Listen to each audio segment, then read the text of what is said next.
Sir, ക്രമസമാധാന നില തകർന്ന് കുറ്റവാളികൾ യഥേഷ്ടം അഴിഞ്ഞാടുന്ന ക്രമസമാധാന പാലകരും ഗുണ്ടകളും ക്രിമിനലുകളും കൂട്ടുകച്ചവടക്കാരായി അത്താഴ വിരുന്നുകൾ കൊഴുപ്പിക്കുന്ന ജയിലുകൾ അവധിക്കാല വസതികളായി മാറുന്ന ദുരിതകാലത്താണ് സാർ ഇന്ന് നമ്മുടെ സംസ്ഥാനം.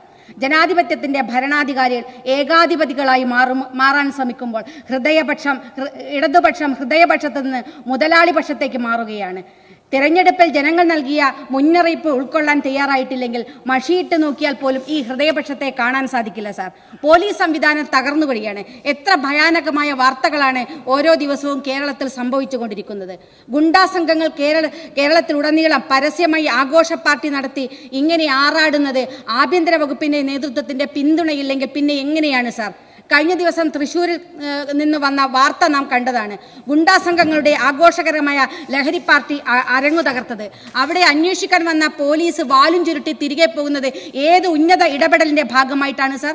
കാപ്പ കുറ്റവാളികളും മയക്കുമരുന്ന് പ്രതികളും നിരവധി കൊലക്കേസ് പ്രതികളുമടക്കം കേരളത്തിന്റെ വിവിധ ഭാഗങ്ങളിൽ നിന്നെത്തിയ ക്രിമിനൽ കൊട്ടേഷൻ സംഘങ്ങൾ ഇങ്ങനെ പരസ്യമായ ലഹരി വിരുങ്ങുന്നൊരിക്കലും പോലീസ് അവരെ തൊടാനായിട്ടില്ല സാർ.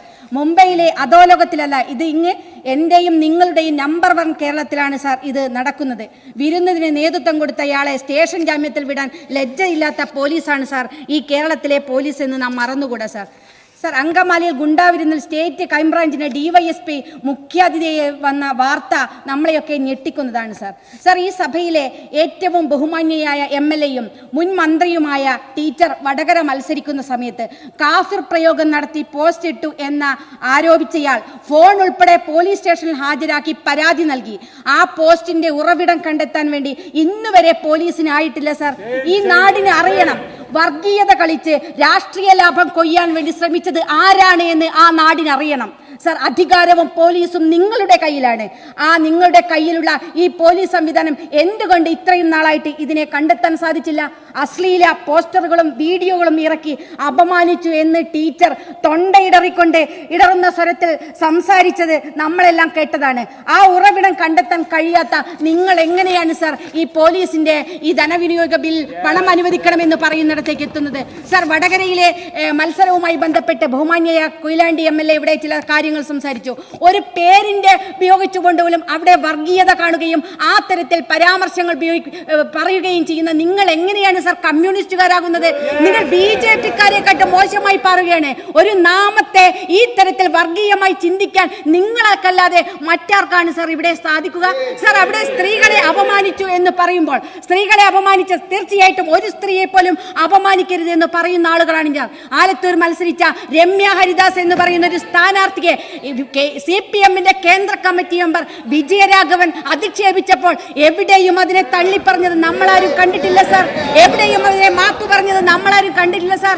നിങ്ങളുടെ തന്നെ LTF-ന്റെ ഉള്ള ഒരു നേതാവിനെ നിമിഷ രാജ് എന്ന് പറയുന്ന ഒരു പെൺകുട്ടിയെ ആ SFI-യുടെ ആർഷോ എന്ന് പറയുന്ന ഒരാൾ അധിക്ഷേപിച്ചപ്പോൾ എവിടെയും അതിനെ തള്ളിപ്പറഞ്ഞത് നാം കണ്ടിട്ടില്ല. എവിടെയും മാപ്പ് പറഞ്ഞതായിട്ട് ഞങ്ങൾ കണ്ടില്ല. പക്ഷെ ആർജവത്തോടു കൂടി ഞങ്ങൾ പറയുന്നു സാർ, RMB എന്ന് പറയുന്ന രാഷ്ട്രീയ പ്രസ്ഥാനം അത്തരത്തിൽ അധിക്ഷേപിച്ച ആളുകളെ ആ സമയം തള്ളിക്കളയാൻ ആർജവം കാണിച്ച പ്രസ്ഥാനമാണ് ഞങ്ങൾ. അതുപോലെ തന്നെ മാപ്പപേക്ഷിക്കാൻ ഒരു മടിയും ഞങ്ങൾക്കുണ്ടായിരുന്നില്ല. ഇത് ഒരു ഭാഗത്തും ഉണ്ടാകരുത് എന്ന് പറയുന്നവരാണ് ഞങ്ങൾ. പക്ഷേ അതേ ആർജവം ഞങ്ങൾ എവിടെയും കണ്ടില്ല. ഇവിടുത്തെ സ്ത്രീകളെ പല സമയത്ത് CPM-ന്റെ നേതാക്കന്മാർ അധിക്ഷേപിച്ചപ്പോൾ ഈ ചോരത്തിളപ്പ് ഞങ്ങൾ എവിടെയും കണ്ടില്ല സാർ. അത് ഉണ്ടാകണം നമ്മുടെ നാട്ടിൽ.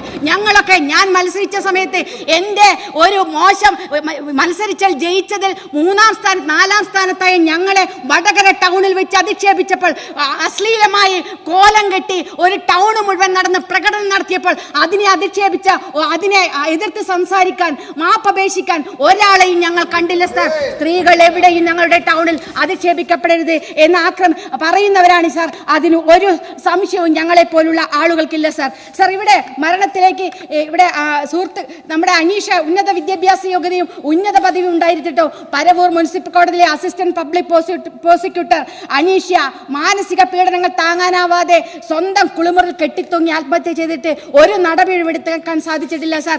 സാർ, ഇവിടെ ഒരു പ്രമുഖയായ നടി ആക്രമിക്കപ്പെട്ട കേസിൽ ആ കേസിൽ പോലും ഈ പോലീസ് സംവിധാനങ്ങളുടെ പിടിപ്പുകേട് നമ്മൾ കാണുകയാണ് സാർ. കേസ് അട്ടിമറിക്കാൻ പ്രതിഭാഗം അഭിഭാഷകർ പോലും ശ്രമിച്ചതിന് തെളിവുകൾ പുറത്തു വന്നിട്ട് അഭിഭാഷകരുടെ ശബ്ദ സന്ദേശങ്ങൾ ഉൾപ്പെടെ പുറത്തു വന്നിട്ട് അഭിഭാഷകർക്കെതിരെ ഒരു കേസ് എടുക്കാൻ പോലും തയ്യാറായിട്ടില്ല സാർ. വീഡിയോ അടങ്ങിയ മെമ്മറി കാർഡ് കോടതി ജീവനക്കാർ കണ്ടു എന്ന് മാത്രമല്ല മജിസ്ട്രേറ്റ് വീട്ടിൽ കൊണ്ടുപോയി കാണുന്നു സാർ.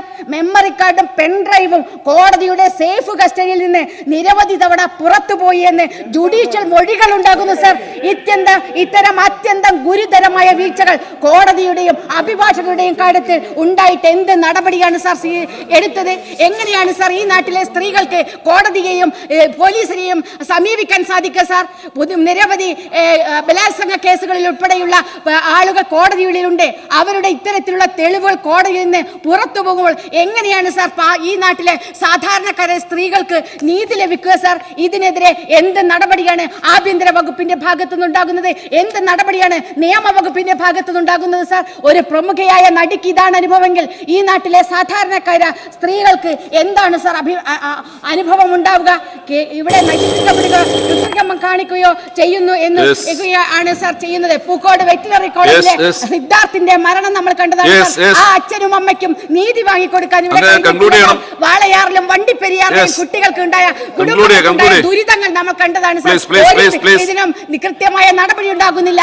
ഒരു നിയമത്തിന് മുന്നിൽ കൊണ്ടുവരാനുള്ള ഒരു നടപടിയും പോലീസിന്റെ ഭാഗത്തുണ്ടാകുന്നില്ല സാർ. അതൊന്നും ചെയ്യാത്ത ഈ ആഭ്യന്തര വകുപ്പ് തികഞ്ഞ പരാജയമാണിത്. പിണറായി വിജയന്റെ നേതൃത്വത്തിലുള്ള ഈ ആഭ്യന്തര വകുപ്പ് ഈ നാടിന് തന്നെ അപമാനമായി മാറിക്കൊണ്ടിരിക്കുകയാണ് സാർ.